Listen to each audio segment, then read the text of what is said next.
Итак, друзья, всех приветствую на своем канале. У меня очередной автопробег. В этот раз еду я на Красную Поляну. И по возможности поднимусь чуть-чуть в горы, насколько позволит машина и ее проходимость. Еду уже по западному обходу. На этот раз еду я не один. Еду я со своим отцом в качестве штурмана. Так как зарядок по пути в принципе достаточно, и ближайшая от меня в Горячем Ключе, до которой осталось 60 километров. Поэтому едем уже не 60 километров в час, как я перся через всю Россию, а уже 80 километров в час.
Так, друзья, прошел час, доехал я до Горячего Ключа, до заправки Лукойл.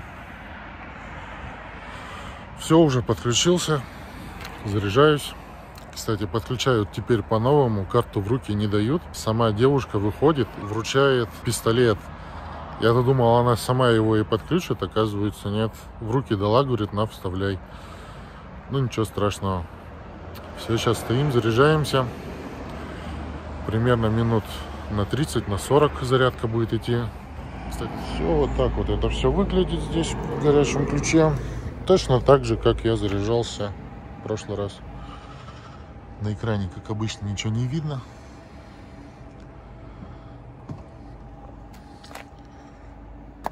А вот, кстати, познакомьтесь, это мой отец. Сегодня я путешествую с ним. Как электромобиль в трассе? Ну, неинтересно, нету звука вот этого рева, когда скорость гонишь. А так, конечно, удобно, тепло ехать. Да, тепло ехать, потому что вот там вот за колесом установлен дизельный подогреватель. На отопление не тратим электроэнергию. Вот, кстати, когда подъезжал, по одометру было 86, по-моему, километров проехали от дома. И по остатку, по лифспаю было 3,6 киловатт-час. Расход 7,3 километра на киловатт-часе. Дальше поедем в ту сторону. Там уже начнутся сопки, перевал. Поэтому не буду рисковать, буду экономить. Где будет позволять трасса, конечно, буду ехать быстрее. А так в основном в режиме экономии. Вот, кстати, показания лифспай, кому интересно. Заряжает вот батарейка 23 киловатт-час. Вот генератор, который мы взяли с собой в путь. Пользоваться мы им, конечно, не будем, я надеюсь. Положили так на всякий случай, как страховочку. Вчера мы его уже проверили. Так, потратили 1,5 часа на зарядку. Вот что удалось выжать с этой так называемой быстрой зарядки. Когда подключили второй раз, зарядка уже была совсем малыми токами. Лифспай показывал 3,5 киловатт-час. Вот что показывает панель приборов. Все, отправляемся в путь. Следующая остановка будет в Джугбе на Газпромнефти. Посмотрим, как там получится зарядиться.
Так, друзья, доехал до Джугбы экономненько, спокойно перелетел через перевал. На самом деле думал, что энергозатраты будут намного больше, но когда приехал, на остатке было еще 6,7 киловатт-час. К сожалению, я этого не показал. Вот сейчас уже заряжаюсь. Сколько заряжаюсь? 10 минут заряжаюсь. И 9,2 киловатт-часа уже на остатке.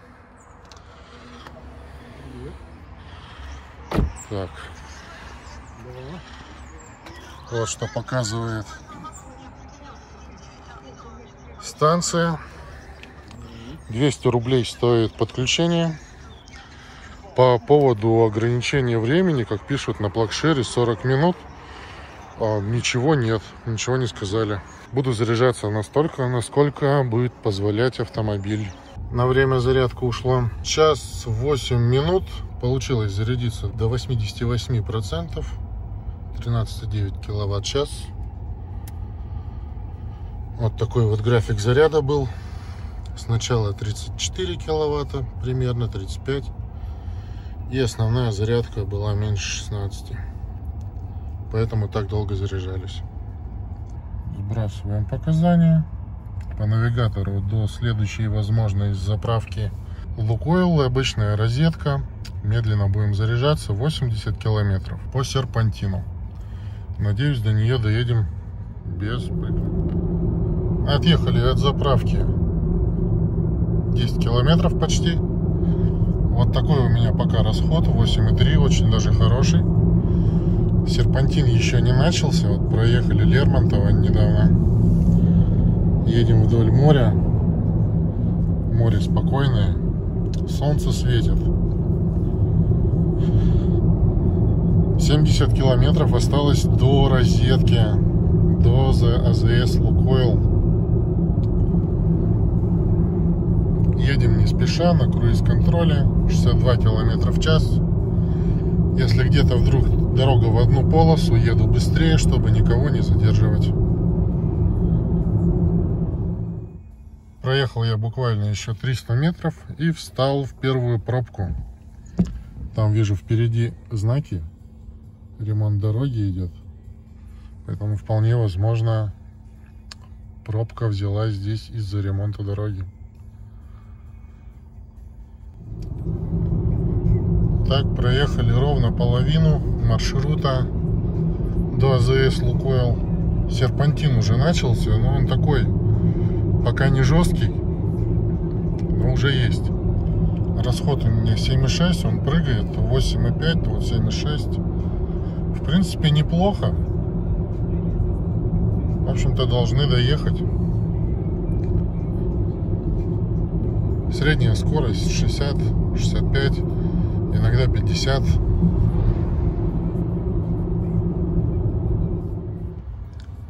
Встали только что в еще одну пробку. Тоже впереди был знак. Проехал его ремонт дороги. И знак возможен затор. Вот осталось мне чуть меньше 14 километров до розетки ехать. Лифт прогнозирует, что я проеду 15 километров. И вот что показывает LiveSpy. Серпантин, в принципе, уже начался, такой жесткий. Едем вверх, вниз, разворачиваемся на 180 градусов. Встали, кстати, напротив прям такого просвета и вид на море. Камера, конечно, не передает всего этого величия, но выглядит классно.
такой серпантин.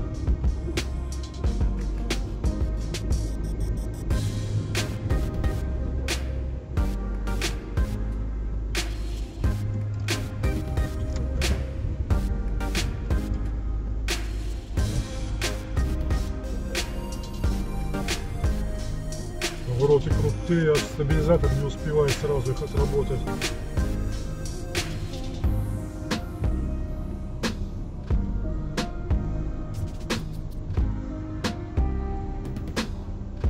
Туапсе, город воинской славы.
Просто розеточка.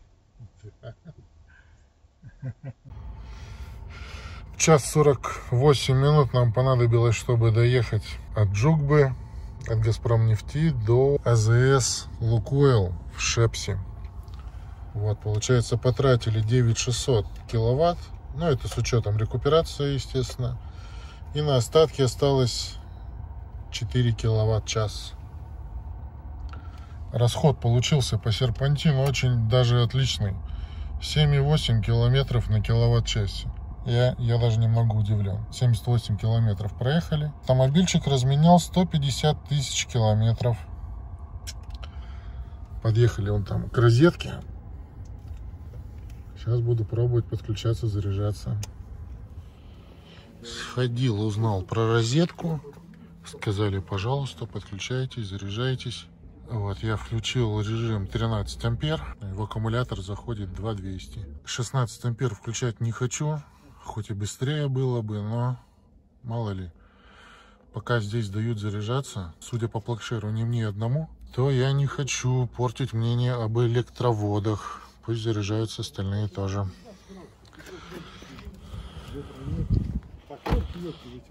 Все, вот так вот я подключил удлинителем. Вот. Режим 13 ампер включен. Заряжается. Вот так вот. Часов на 5, на 6, наверное, здесь зависли. Наверное, сейчас машину оставлю и куда-нибудь пойдем, прогуляемся. По карте посмотрю, есть ли здесь, может, выход к морю поближе. 5 часов все равно нужно себя чем-то будет занять. Прошло 4 часа 48 минут. Взяли из розетки мы 10 киловатт 800 ватт. Сейчас подождем, пока остаток будет ровно 15 киловатт-час. Отключаемся и едем дальше. До следующей зарядной станции 86 километров по серпантину. Следующая зарядная станция будет на Газпромнефти. Быстрая зарядка.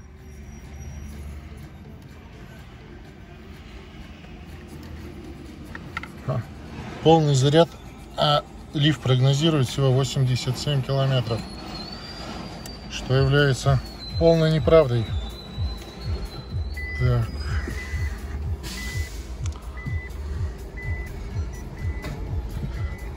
Пока заряжались, солнце уже начало садиться. На улице стало немножко прохладно, хоть он и показывает до сих пор 20 градусов. Но реально на улице, наверное, градусов 16. Ветерок такой поддувает прохладный. Все, значит, дальше едем до Сочи. Заряжаемся. Едем дальше до Адлера. Надеюсь, сегодня мы уже будем в Красной Поляне. Очередное включение с трассы до Сочи. Отъехали 7,4 километра от места зарядки и опять встали на реверсивном движении. На этот раз я первый стою. А значит, стоять буду очень долго, потому что только что все уехали.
Проехали 56 километров за час 10 минут.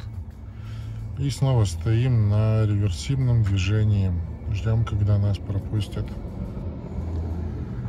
Серпантин довольно-таки сложный здесь. Постоянно вверх, вниз, влево, вправо. Развороты на 180 градусов. Между тем у меня расход 7,4. До пункта назначения 30 километров. И Риф прогнозирует пробег 30 километров. Но это неправда.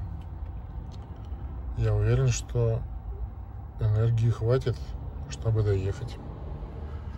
Так, собственно, осталось до пункта назначения примерно 10,5 километров. Здесь какой-то вообще злой серпантин. И как раз на нем, походу, ремонтные работы идут. В навигаторе все стоит. Грандиозная пробка. Лифт прогнозирует 16 километров пробег. Лифспай. Ну, если вот так вот добавить, 22 километра.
Друзья, Я на месте, на Газпромнефти, уже заряжаюсь.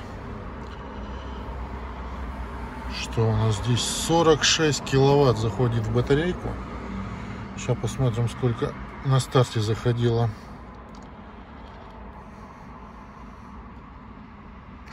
Уже не посмотрю, да? Не хватает места. А сейчас я его переверну.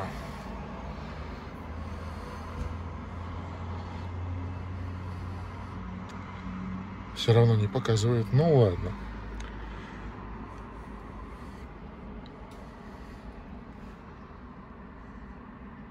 Сейчас в батарейку заходит. Уже 42, 41. Снижает потихо ток заряда. Ну, оно и понятно, у меня не такая емкая батарея. 200 рублей стоит зарядка. Очередной раз никто мне не сказал про 40 минут сессия. Буду заряжаться так же, как и в прошлый раз. Пока заряжает, буду заряжать. Дальше остается путь до Красной Поляны. Ну, тут уже намного проще. В Адлере будет следующая быстрая зарядка. Дальше в Красной Поляне, а точнее, если быть, Стасадок. Там рядом две зарядки, одна рядом с казино, другая общедоступная, быстрые зарядки. Так что проблем не возникнет. Самая проблема была проблемное место преодолеть расстояние от Джугбы до вот этой зарядки на Газпромнефти. Я это сделал всего с одной медленной зарядкой. Заряжался на Лукойле. Так что сейчас я быстро заправляюсь, заряжаюсь и отправляемся дальше на следующую быструю зарядку. Ровно час заняла быстрая зарядка. Вот до таких вот показателей. Так, вот это я сейчас сброшу. На остатке 14 киловатт-час. 88,5%. И вот такая температура батарейки. Довольно-таки неплохо поднялась. Так, здесь сбрасываем вот это, вот это.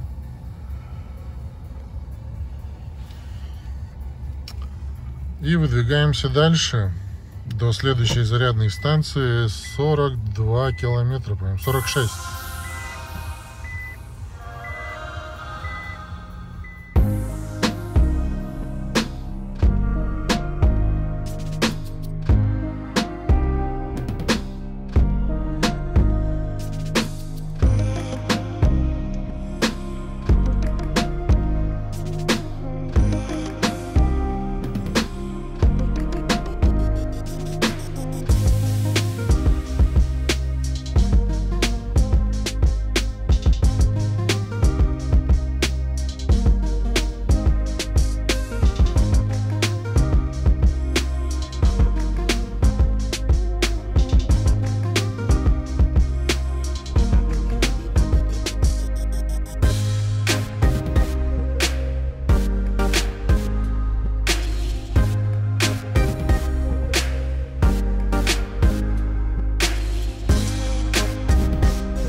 промчали 44 километра почти за 43 минуты.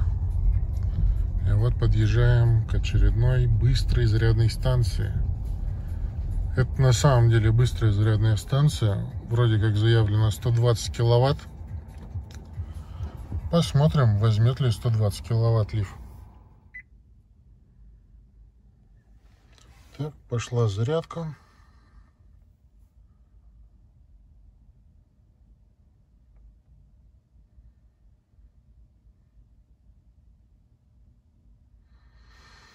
Да, дошла до 44 и пошла по чуть-чуть на снижение. Вот она, зарядная станция. Вот что она показывает.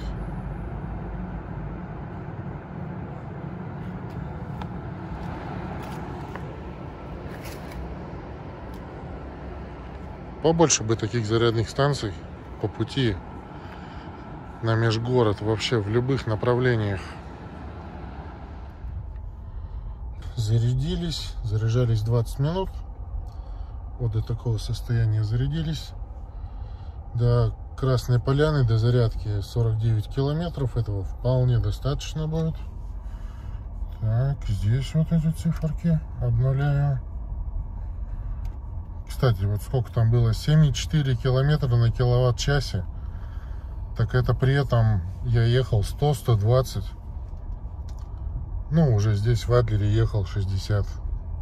Расход замечательный просто получился. Так, едем на круизе. 81-82 километра в час. Дорога постоянно в гору идет. Поэтому и соответствующий расход 5,6 километра на киловатт-часе. Цифра данная не меняется уже, наверное, минут 7. Ну, 15,4 километра проехали.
Вот такие вот виды здесь на речку горную.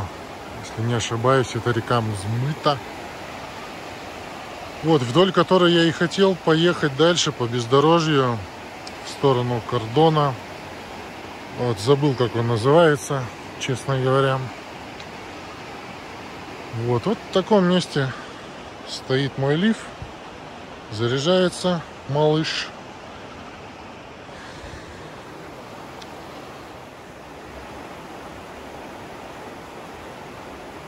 Ну, расскажи, что думаешь об этом пробеге. Стоило оно того? Конечно, стоило. Увидал Красную Поляну. Хоть ночью, но завтра еще днем посмотрим, что тут есть. Может, еще куда-нибудь проберемся. Ну, а так, все прекрасно, все красиво. Особенно въезд в Роза Хутор очень понравился. Все благоухает огнями разноцветными.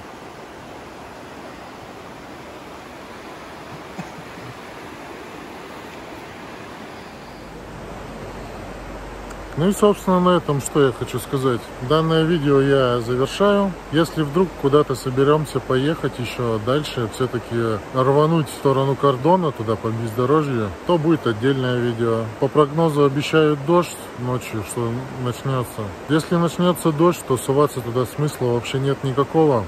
Завтра утром тогда уже и будем думать, чем заняться здесь. Всем, кто досмотрел это видео до конца, удачи и добра. А вот еще маленький бонус. После 4-й быстрой зарядки за день температура батарейки достигла 43 градусов. Днем было плюс 20, сейчас около плюс 15, ну и температура падает.